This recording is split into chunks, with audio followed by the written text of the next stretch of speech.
Welcome back to the Everyday Mom Challenge. This is part two of a series that I'm doing on college campus tours.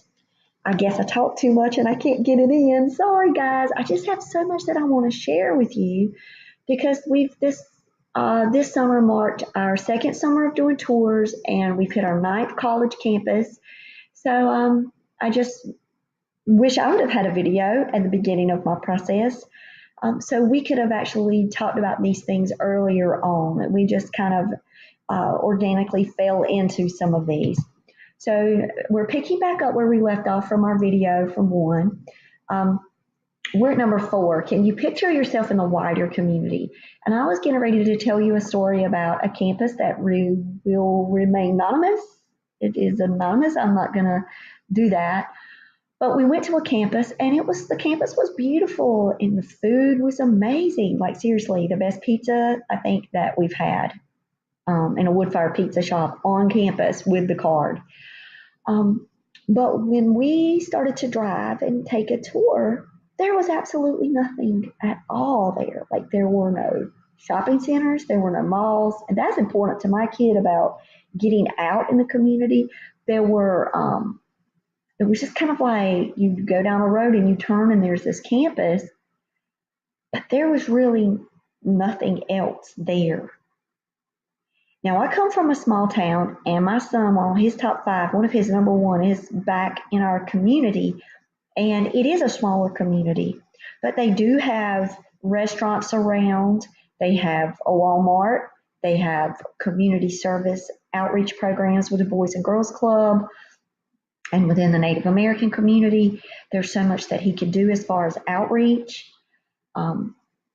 So I'm not bashing like small towns, but when my child went to this particular school, he was like, no, that's not for me. And he knew it because he could not picture himself in that wider community. So I think that's important question that we ask ourselves. And what steps do you need to take to make it there? So let's say you've narrowed down to your top 5. Then you really need to start asking more specific questions that we're going to go over, and just what do you need to do as a student? And a lot of times it's more than just your GPA. So one of the things I want to talk with you about is like a value point. What is important to you? Really check out the clubs and organizations before you go. They're listed on Student Life on the website, and find out who those sponsors are, and go ahead and contact them. Ask them, are they going to be around? Give yourself a 2.5 hour, 3-hour tour window.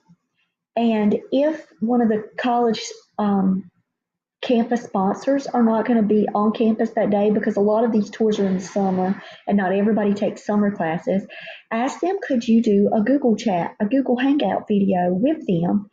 And I'm sure that they would love to do that, because the students who create these clubs, or who are sponsors of these clubs, who are presidents or on these committees, they're very passionate about their club. They're highly involved on campus, and they're going to want to share with you that passion. So contact the sponsors of these clubs and check out their links. That's the same as it goes for the Greek life opportunities.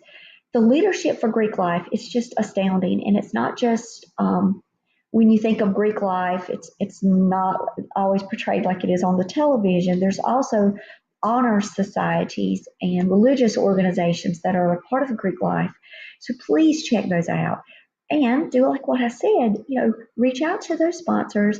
Ask for Skype interviews. And I know that your child is going to be embarrassed about that, maybe, if they're introverted.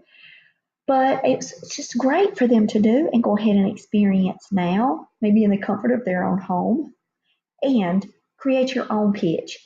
So every single tour we've been on, I've loved to hear it, because it's almost like it's branded across college campuses.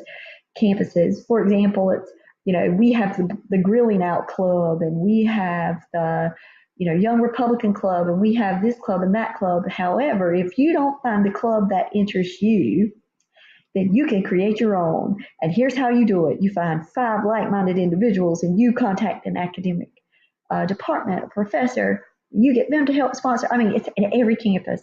So while you're going through these, if your child doesn't find the club that they're interested in, help them as a homeschool assignment or as a homework assignment to create their own pitches and go ahead and help them pre-fill out forms and mission statements and clubs that they could start when they get there.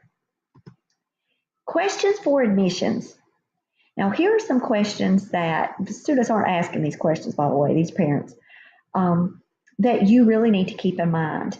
The Honors College is going to be maybe flashed on the screen like one time, and then they're going to completely skip over any of these in-depth questions. So if you have more specific questions about Honors College, I would ask that, based on what I've seen on all of these, contact the Honors College itself. And go on their websites because, for example, at James Madison, they have a requirement for Honors College that East Carolina does not have.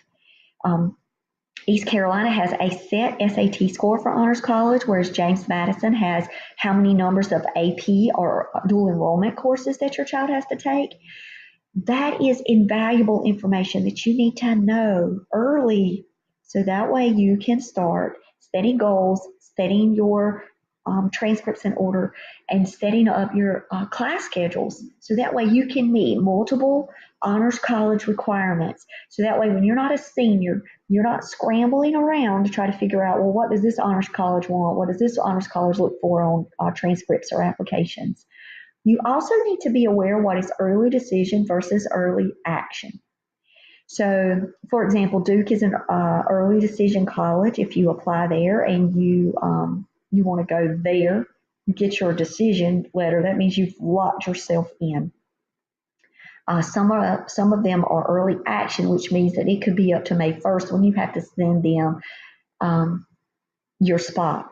So really make those determinations. And if they don't bring that up at admissions, that's one that you should ask.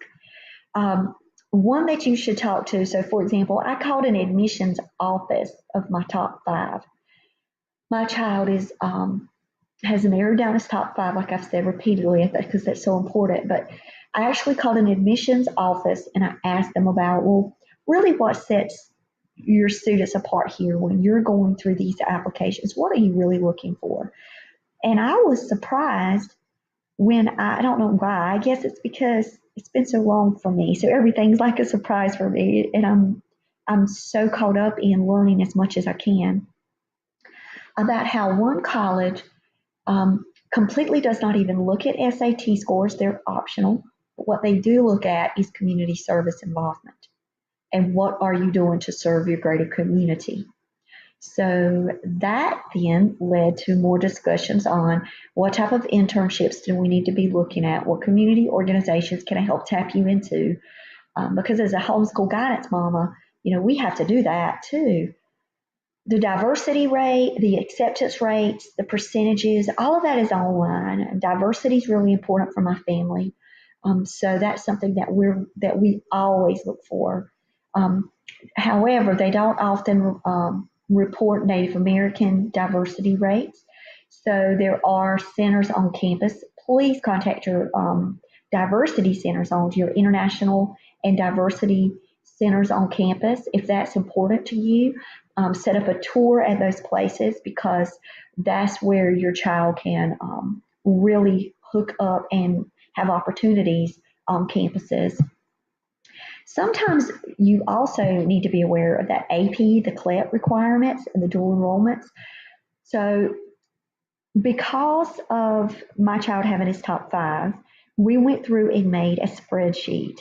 And I did another video on this about, or I think I did, of how we created our spreadsheet for APs.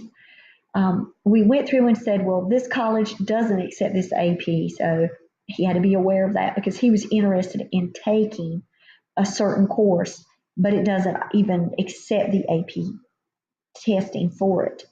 So that spreadsheet really helped us out a lot. But you can find those information. They're online.